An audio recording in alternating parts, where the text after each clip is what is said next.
mala YouTube family chilo content ke chigo go ko ji content mal goma content content mi jiram jidin mutung no ban ka channel goma da go di subscribe ka di notification bell di leb ko mu chine video mu jidin mu chine la re di cha jegen ga pet no guru dong te video mu de play change chagwi ke ja chali go to long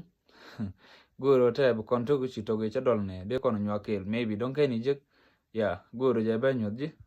ka big big let's go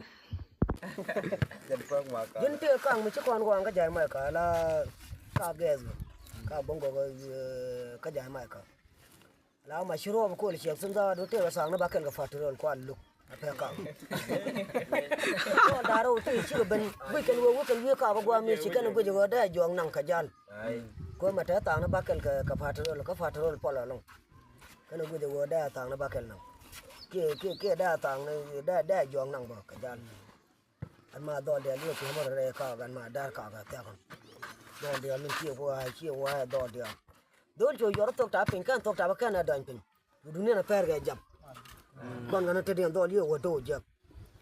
to ta bu jo ro lo lu je ka ko de ti je ga ja mai ka to jo ko lo je ta ra ni cha yel jo ro point to do đập cái man yo pon vi tarai ni al tong ni ba ring den pin ga ken kel chiang ma cha wa ka ba ga do lo ga chiang la wa ka ban tar ga go e wa dar ke gan ti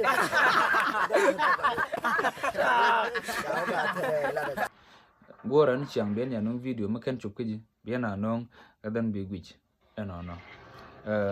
video mo chana ga to long ya che chang na che hira la ka long che lu go to long nyen de tan mo gore bijiram kel kene dialam kono kutigram motivation ko support bijiram kel ten be share be subscribe comment and adore support a dealer you can do it no go on ya tomorrow